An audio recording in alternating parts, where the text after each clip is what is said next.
Oke, Assalamualaikum warahmatullahi wabarakatuh. Kami dari kelompok satu, saya Wahyu Adi Nugroho, di rumah saya Mafi dan Tika Ayu.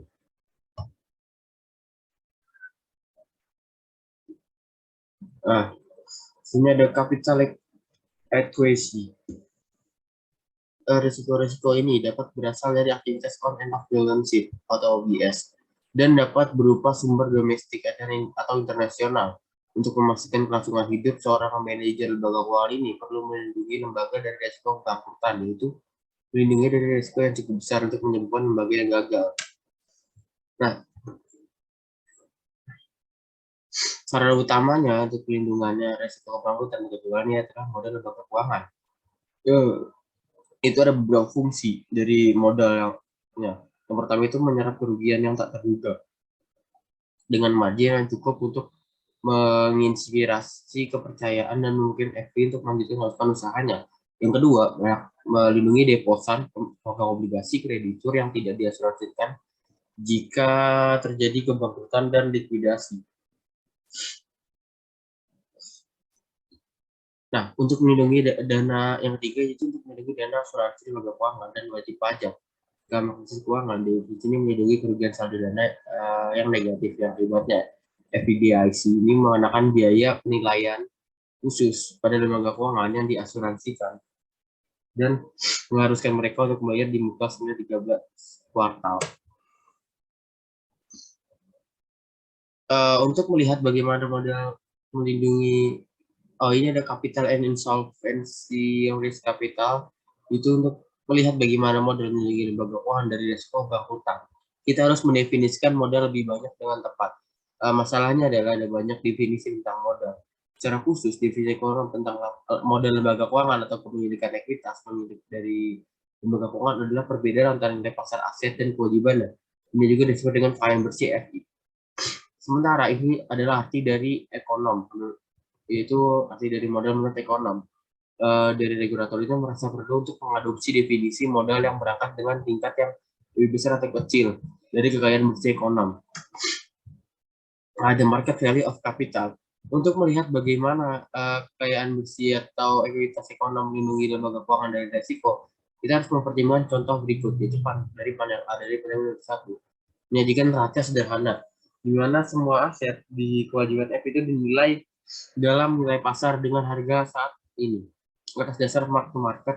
Pada mark to market atau nilai pasar dasar, nilai ekonom ekuitas FK adalah 10 juta dan yang merupakan selisihnya antara nilai pasar dan kewajiban. Nah, pada panel A dari tabel 21, Konsen memiliki 20 juta dalam bentuk pinjaman. Itu kayak kita ambil 20 jutanya itu angka instan jutanya itu coba kita hilangkan dulu.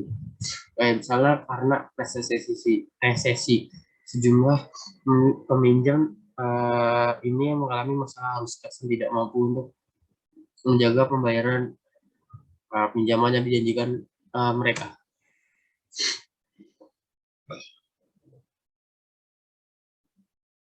Kerugian ini itu membuat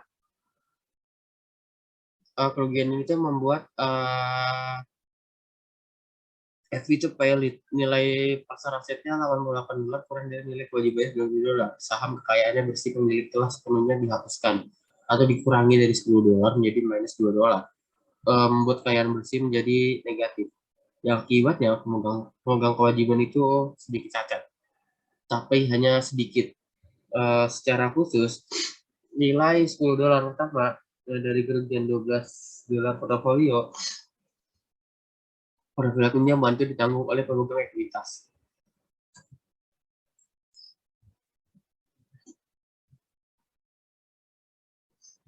Nah, contoh dengan jelas itu menunjukkan contoh yang di atas ini itu menunjukkan yang jelas konsep kekayaan bersih atau modal sebagai dana asuransi yang melindungi pemegang kewajiban seperti deposan dari resiko kebangkrutan.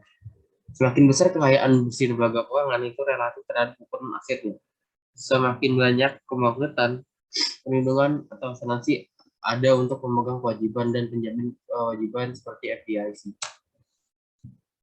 The book value of capital, modal buku dan aturan modal berdasarkan nilai buku paling sering yang digunakan oleh regulator FP. Pada tahun 2022, kami itu kita tuh menggunakan raca awal yang sama seperti yang digunakan pada 20.1. Tetapi menghasilkan bahwa aset dan kewajiban sekarang dinilai pada nilai buku historis, yang artinya mereka mencerminkan nilai ketika pinjaman dibuat seperti studi dan kewajiban dihentikan, namun mungkin sudah bertahun-tahun yang lalu. Nah, selanjutnya ada book value of capital and credit risk. Misalkan sebagian dari pinjaman $20 mengalami kesulitan mengenai jatuh pembayaran. Diasumsikan di panel B tabel 1 bahwa revaluasi arus kas itu mengarah ke penyesuaian langsung ke bawah dari nilai pasar portofolio pinjaman dari $20 menjadi $8. Kerugian nilai pasar hingga $12. Sebaliknya di bawah akuntansi nilai buku berdasarkan metode seperti prinsip akuntansi yang berlaku umum atau GAP. Lembaga keuangan ini memiliki lebih banyak keleluasaan dalam mencerminkan atau menentukan waktu pengakuan kerugian pinjaman bermasalah pada saldo mereka, pada lembar saldo mereka. Dengan demikian ada dampak kerugian tersebut pada modal. Ada the discrepancy between the market and the value of equity. Contoh-contoh sebelumnya itu menunjukkan bahwa penilaian pasar dari neraca menghasilkan gambaran yang lebih akurat secara ekonomis tentang kekayaan besi daripada nilai buka akuntansi, dan dengan demikian posisi probabilitas FI. Ada guncangan resiko kredit dan resiko suku bunga yang mengakibatkan kerugian nilai pasar aset ditanggung langsung oleh pemegang saham, dalam arti bahwa kerugian tersebut dibebankan terhadap nilai klaim mereka sendiri untuk lembaga keuangan. Argumen game market value accounting. Argumen pertama terhadap akuntansi nilai pasar. Akuntansi nilai pasar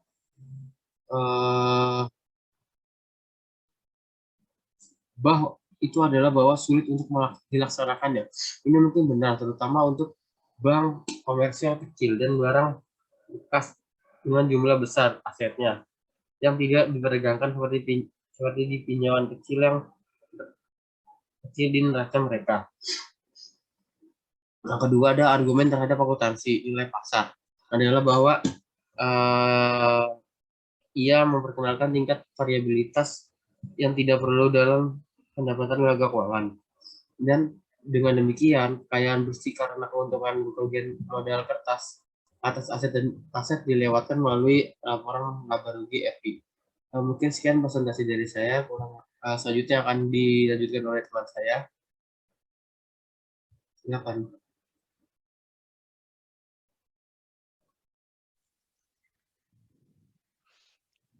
Oke, di sini saya akan melanjutkan presentasi dari Wahyu Adil. Argumen ketiga terhadap akuntansi nilai pasar adalah bahwa LK kurang bersedia untuk menerima exposure aset jangka panjang seperti pinjaman hipotek dan pinjaman KI. Jika aset-aset ini harus terus ditandai ke pasar untuk mencerminkan perubahan kredit kualitas dan tingkat bunga, misalnya seperti yang ditunjukkan pada bab 8, aset jangka panjang adalah lebih sensitif terhadap suku bunga daripada aset jangka pendek. Kekhawatirannya adalah nilai pasar itu akuntansi nilai dapat mengganggu fungsi khusus LK sebagai pemberi pinjaman dan memantau, dan bahkan dapat mengakibatkan atau menonjolkan krisis kredit yang besar. Dari tiga argumen yang paling menantang adalah akuntansi nilai pasar yang satu ini mungkin yang paling persuasif bagi regulator yang peduli dengan keuangan usaha kecil dan pertumbuhan ekonomi. FDIC Improvement Act atau FDICIA tahun 1991 mengharuskan bank untuk dan barang bekas mengadopsi kebutuhan modal berbasis risiko konsisten. Dengan tindakan ini, regulator di AS secara resmi setuju dengan negara-negara anggota Bank for International Settlement BIS lainnya untuk menerapkan rasio modal berbasis risiko yang baru untuk semua lembaga penyimpanan di bawah jurisdiksi mereka. BIS secara bertahap dan sepenuhnya menerapkan rasio modal berbasis risiko ini pada 1 Januari 1993 di bawah apa yang dikenal sebagai Perjanjian Basel atau Basel. Ya, sekarang disebut Basel I, kesepakatan Basel baru disebut Basel II tahun 2006, terdiri dari 3 pilar yang saling memperkuat, yang bersama-sama berkontribusi pada keamanan dan kesehatan ke sistem keuangan. Pilar 1 mencakup persyaratan modal minimum, regulasi untuk risiko kredit pasar, dan operasional pengukuran. Nah, ini Basel 2, pilar 1, perhitungan peraturan modal minimal, persyaratan risiko kredit di neraca dan neraca, standar versus pendekatan berbasis peringkat internal, risiko pasar standar versus peringkat internal, pendekatan berbasis risiko operasional, indikator dasar versus standar versus pengukuran tingkat lanjut mendekati. Pilar 2, pengawasan regulasi ulasan sehingga melengkapi dan menegakkan modal minimal persyaratan dihitung di bawah pilar 1. Persyaratan aturan pengungkapan modal, struktur eksposur risiko, dan kecukupan modal untuk meningkatkan transparansi LK dan meningkatkan pasar atau investor disiplin. Selanjutnya ini Basel 3, pilar 1, ditingkatkan minimum modal dan likuiditas persyaratan. Yang pertama itu liquidity risk, pilar 2-nya pengawasan yang ditingkatkan ulasan untuk risiko perusahaan, manajemen, dan modal perencanaan. Yang ketiga risiko yang ditingkatkan pengungkapkan dan disiplin pasar. Selanjutnya sejak disahkannya FDI SIA pada tahun 1991, kecukupan modal dinilai dengan sesuatu sesuai di mana rasio modalnya ditempatkan di salah satu dari 5 zona target yang tercantum pada tabel sebelumnya. Berdasarkan Basel 3, rasio permodalan yang digunakan antara lain Common Equity Tier 1 Risk Based Capital Ratio sama dengan Common Tier Equity Tier 1 Capital atau Credit Risk Adjusted Asset Tier 1 Risk Based Capital Ratio, Tier 1 Capital, Common Equity Tier 1 Capital plus Additional Tier 1 Capital, atau Credit Risk Adjusted Asset, Total Risk Based Capital Ratio, Total Capital Tier 1 dan Tier 2, atau Credit Risk Adjusted Asset, Tier 1 Leverage Ratio, Tier 1 Capital atau Total Exposure, Ekuitas Umum Tier 1 Ratio, modal berbasis risiko. Rasio ekuitas biasa Tier 1 modal untuk aset yang disesuaikan dengan risiko D1 berbasis risiko ya, tingkat 1 rasio modal. Rasio Tier 1 modal yang ke aset yang disesuaikan dengan risiko DI berbasis risiko total rasio modal, rasio dari total modal ke aset yang disesuaikan dengan risiko DI. Capital dalam pengukuran kecukupan modal di suatu DI, modalnya merupakan standar yang digunakan untuk mengukur setiap resiko tersebut. Di bawah Basel 3, modal dibagi menjadi milik bersama ekuitas tingkat 1 atau CET1, tambahan tingkat 1 dan tingkat 2. CET1 adalah modal utama atau inti dari DI. Modal inti adalah modal utama ditambah unsur modal tambahan. Modal pelengkap adalah modal pelengkap. Total modal yang dimiliki ditentukan oleh penjumlahan dari modal Tier 1 dan Tier 2. Tier 1 Capital, ekuitas umum modal tingkat 1 terkait erat dengan nilai buku ekuitas DI yang mencerminkan konsep kontribusi modal inti dari pemilik DI. Modal CET1 terdiri dari dana ekuitas yang tersedia untuk menyerap kerugian, pada dasarnya itu termasuk buku nilai ekuitas, biasa ditambah kepemilikan ekuitas minoritas yang dimiliki oleh DI di anak perusahaan dikurangi niat baik. Goodwill adalah item akuntansi yang mencerminkan jumlah DI membayar di atas nilai pasar ketika membeli atau mengakuisisi di lain atau DI lain atau anak perusahaan. Terus modal Tier 1 adalah modal dari jumlah dari modal CET1 dan tambahan modal Tier 1 termasuk dalam tambahan modal Tier 1 adalah opsi yang tersedia untuk menyerap kerugian bank di luar ekuitas umum. Ini terdiri dari instrumen tanpa tanggal jatuh tempo atau intensif untuk menebus, misalnya saham preferen, perpetual, non-kumulatif. Instrumen ini mungkin dapat ditarik kembali oleh penerbit setelah 5 tahun hanya jika diganti dengan model yang lebih baik. Model Tier 2 adalah beragam sumber daya modal sekunder seperti ekuitas, itu termasuk cadangan, kerugian, pinjaman, ditambah berbagai instrumen utang konversi dan subordinasi dengan topi maksimum. Pertama-tama kita melihat bahwa bagaimana modal ini digunakan sebagai bantalan terhadap risiko kredit menggunakan pendekatan standar BIS yang dijelaskan dalam Basel 3. Di bawah aturan kecukupan model Basel III, aset yang disesuaikan dengan risiko mewakili penyebut rasio modal berbasis risiko, dua komponen yang membentuk risiko kredit yang disesuaikan aset, satu aset neraca yang disesuaikan dengan risiko kredit, dan dua aset yang disesuaikan dengan risiko kredit aset di luar neraca. Nah, yang ini selanjutnya calculating risk-based capital ratio, credit risk adjusted on balance sheet, asset under Basel III. Kritik utama dari perjanjian Basel asli adalah bahwa bobot risiko individu tergantung pada kategori minjam yang luas, yaitu penguasa, bank, atau perusahaan. Misalnya di bawah Basel 1, semua pinjaman negara memiliki bobot risiko 100% terlepas dari risiko kredit negara peminjam. Standar Basel 2 dan 3 pendekatan menyelaraskan persyaratan modal peraturan lebih dekat dengan elemen kunci risiko. DI dengan perkenalkan diferensiasi yang lebih luas dari bobot risiko kredit. Pendekatan standar dari Basel III mencakup jumlah kategori exposure yang lebih tinggi untuk tujuan perhitungan total aset tertimbang menurut risiko daripada Basel II, memberi pengakuan agunan keuangan dan mengizinkan lebih banyak penjamin yang memenuhi syarat. Selanjutnya credit risk adjusted off balance sheet activity.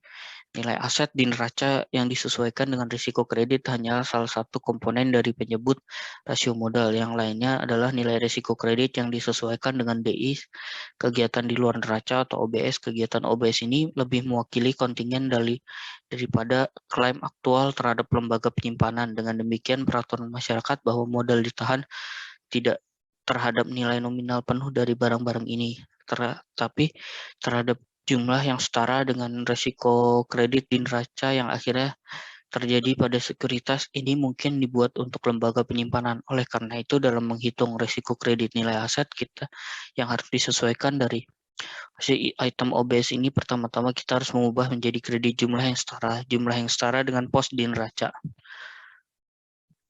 Selanjutnya, tabel 29, faktor konversi untuk kontingen di luar neraca atau garansi kontrak Basel III. Perjanjian penjualan dan pembelian kembali dan aset yang dijual dengan jaminan yang tidak termasuk dalam neraca atau 100% surat kredit siaga, pengganti kredit langsung, 100% letter of credit siaga terkait kinerja, 50% bagian yang tidak terpakai dari komitmen pinjaman dengan jatuh tempo asli 1 tahun atau kurang 20%, bagian komitmen pinjaman yang belum digunakan dengan jangka waktu lebih dari 1 tahun 50%, surat kredit komersial 20%, akseptasi bankir disampaikan 20%, komitmen pinjaman lainnya 10%. Selanjutnya, the credit risk adjusted asset value of balance sheet market contracts derivative instrument. Seperti halnya kontrak kontingensi atau pinjaman perhitungan risiko disesuaikan nilai aset kontrak pasar OBS memerlukan pendekatan 2 langkah. Pertama, kami menghitung faktor konversi untuk membuat jumlah yang setara dengan kredit. Kedua, kita kalikan jumlah ekuivalen kredit dengan bobot risiko yang sesuai. Langkah 1, ubah nilai OBS menjadi jumlah secara kredit di neraca. Credit of equivalent amount of OBS derivative security item atau potential exposure tambah current exposure. Langkah keduanya, tetapkan jumlah kredit OBS ke kategori risiko. Credit risk adjusted value of OBS market contracts total credit equivalent amount kali 1 1.0 atau biasa disebut risk weight. Oke, selanjutnya akan dipresentasikan oleh Dika Ayu.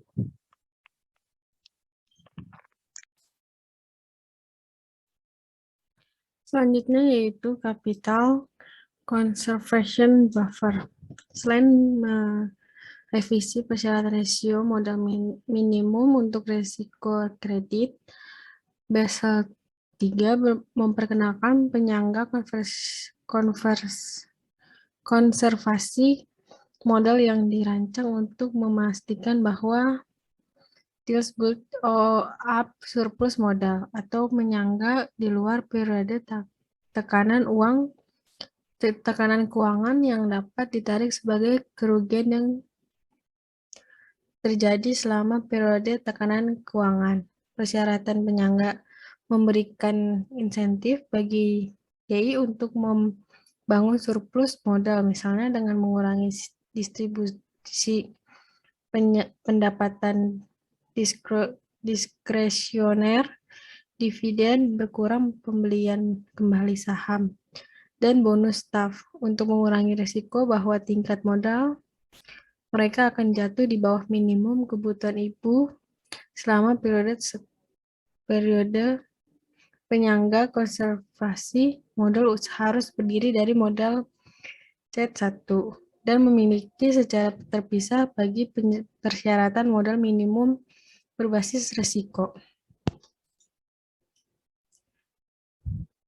Kontrasial silikal capital buffer yaitu penyangga modal kontrasilikal bertujuan untuk melindungi sistem perbankan dan mengurangi ekspor sistemik terhadap penurunan ekonomi. Kerugian bisa sangat besar ketika penurunan didahului oleh periode pertumbuhan kredit yang berlebihan. Akumulasi buffer modal selama fase ekspansi akan meningkatkan kemampuan sistem perbankan untuk tetap sehat selama periode penurunan harga aset dan kerugian dari kondisi kredit yang melemah. Dengan menilai buffer kontrasilikal ketika pasar kredit terlalu panas, buffer modal yang terakumulasi dapat menyerap kerugian abnormal apapun yang mungkin dialami seorang DI ketika siklus kredit berputar. Akibatnya, setelah kerugian tersebut terwujud, DI akan tetap sehat dan dapat mengakses pendanaan, memenuhi kewajiban, dan terus melayani sebagai perantara kredit.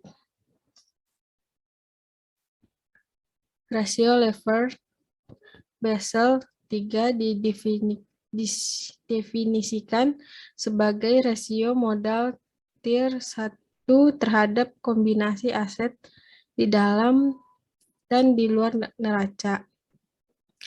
Lever ratio yaitu sama dengan tier 1 kapital total ekspor on plus of balance sheet.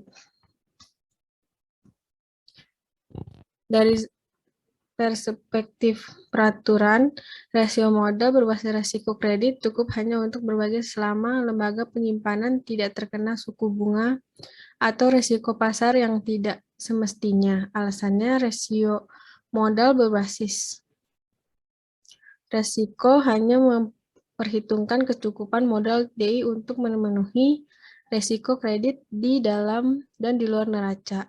Tidak secara eksplisit diperhitungkan adalah risiko insolvensi yang berasal dari risiko suku bunga atau durasi mismatch dan risiko pasar perdagangan. Operational risk and risk based capital. Basel II menerapkan penambahan modal untuk risiko operasional. Sebelumnya proporsional ini BIS memperdapat bahwa ekspor risiko operasional DI adalah ditangani secara memadai oleh rasio risiko kredit yang disesuaikan dengan 8%. Tapi meningkat visibilitas risiko operasional dalam beberapa tahun terakhir telah mendorong regulator untuk mengusulkan persyaratan modal terpisah untuk risiko kredit dan operasional. Seperti disebut di atas, BIS secara percaya bahwa risiko operasional cukup penting bagi DI untuk mencurahkan sumber daya untuk mengukur risiko tersebut dan untuk memasukkannya secara terpisah ke dalam penilaian kecukupan modal mereka secara keseluruhan. Sini tabel 2/14 interest absolute of value interest income kurang interest expense. Service-nya fee income tambah fee expense, other operating income tambah other operating expense. Finansialnya absolute value net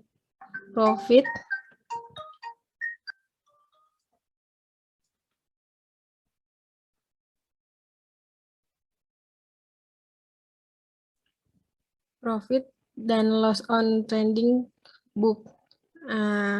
tambah absolute value, net income, dan loss on backing book.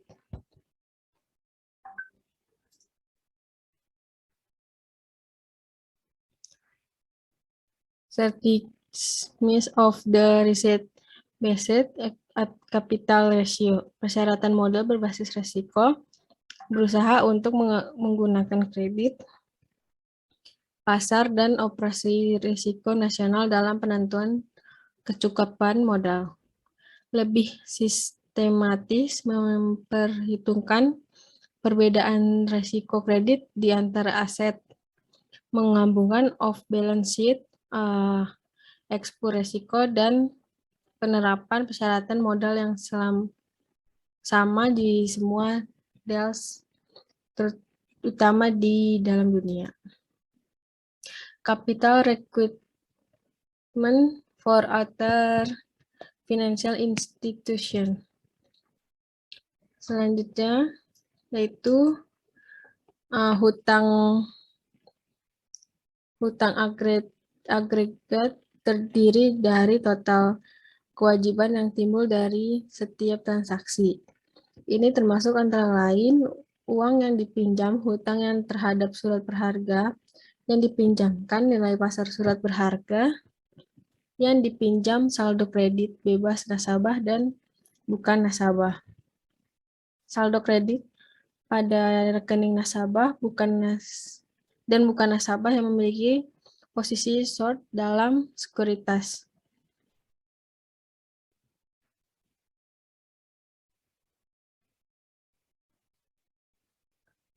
Ekuitas di pasar masa depan pelanggan dan non-pelanggan akun komoditas dan saldo kredit di akun komoditas pelanggan dan non-pelanggan.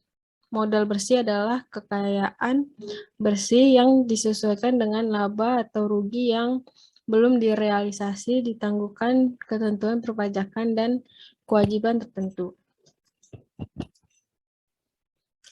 Selanjutnya yaitu meskipun sifatnya mirip dengan yang diadopsi oleh bank dan thrift, lebih luas karena mencakup juga jenis risiko lainnya. Meskipun persyaratan modal dikenakan di tingkat negara lain, persyaratan tersebut sangat dipengaruhi oleh rekomendasi dari Asosiasi Asuransi Nasional Komisaris NAIC. Kami menjelaskan model NAIC berikutnya. Model ini dimulai dengan mengidentifikasi 5 risiko yang dihadapi oleh perusahaan asuransi jiwa. C0, aset resi of some affiliate. C1, aset risk investment. C2, insurance risk. C3, interest rate, kredit dan market risk. Yang keempat, business risk. Selanjutnya itu ada tabel 2/8, yaitu aset RBC, off balance sheet, risk and risk for investment, RBC for fixed income, RBC for equity include common on and preference stock. Yang ketiga yaitu RBC for reinsurance for balance. Selanjutnya yaitu ada R0F value property cash quote, R1 value income, R2 stock, R3 credit, R4 reserve, R5 premium, R6 return, R7